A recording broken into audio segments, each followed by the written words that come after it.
That number was astonishing, and it was also suspicious.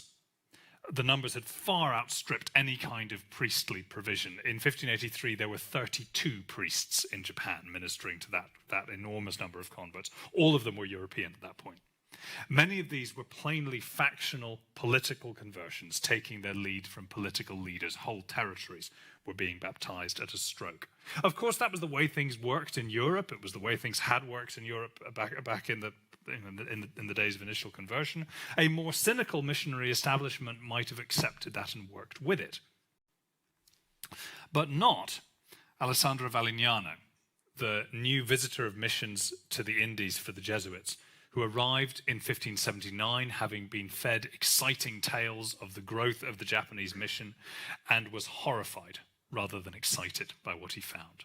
Not the glorious mission field which the letters had described, but a deeply politicized movement that was pursuing sheer numbers rather than deep or sustainable conversions.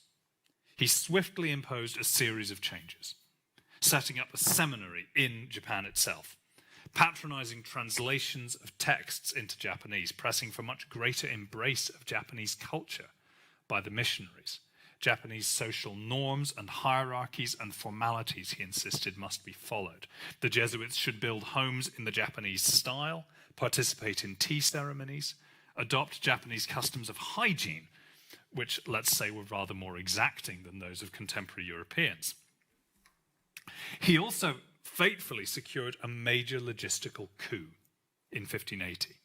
A daimyo on the Christianized island of Kyushu granted the Jesuits a lease over the small port of Nagasaki, including the right to regulate trade there and to keep the accompanying customs revenues. And that was going to become a key base of operations for the Japanese mission and also a vital source of funds and the most significant center of the Christian population. That small port would, off the back of these privileges, balloon into one of Japan's most substantial cities. As that shows, although Valignano was concerned to nurture the spiritual side of the mission, to depoliticize it, he wasn't naive about the political context. He met Nobunaga in the same year, in 1580, and was clear that the strategic alliance with him offered enormous potential. Unfortunately for the Jesuits, Nobunaga's military luck ran out in 1582, and he was forced into a ritual suicide. One of his generals, Toyotomi Hideyoshi, took up his cause, and indeed finished the job, united most of Japan under his effective rule by the end of the 1580s. At first, the alliance with the Jesuits seemed to continue. Hideyoshi was as anti-Buddhist as his old master had been. The Jesuits received grants of land. He employed Christians as his generals. When he established full military control over Kyushu in 1587, the Christian daimyos were favored. But Hideyoshi was also growing concerned by the Christian counterweight to the Buddhists that had been created. The story we have is that after an evening drinking on Kyushu in 1587, he summoned the commander of his guards, a Christian named Takayuma Ukon, and demanded that as a test of loyalty, he renounce his Christianity on the spot. When he refused, he was sent into exile, and Hideyoshi summoned the head of the Japanese Jesuits, accused him of forced conversions, foreign allegiances, and selling Japanese subjects as slaves to the Portuguese. That last accusation seems to have been completely groundless, but it tells you something of the mood. The following day, he issued an edict expelling all foreign missionaries from Japan and banning daimyos from being Christians. Now, obviously, this produced an immediate crisis, but partly because there wasn't at present a ship on which the foreigners could leave, the order had to be suspended. And it slowly became clear that Hideyoshi was not going to enforce it.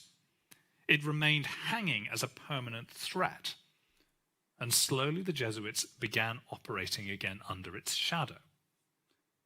In 1591, Valignano had a cordial meeting with Hideyoshi. The suspicion seemed to be lifting. But then in 1593, a new element entered the picture. A second Catholic mission, led this time not by Jesuits, but by Spanish Franciscan friars, the order who had pioneered the mission in the Americas and who had their own very distinct ideas about how these things should be done. which didn't involve so much cautious and respectful acculturation.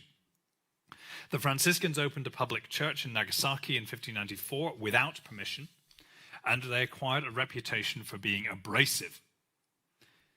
Even this might not have exploded into trouble if it were not for the so-called San Felipe incident.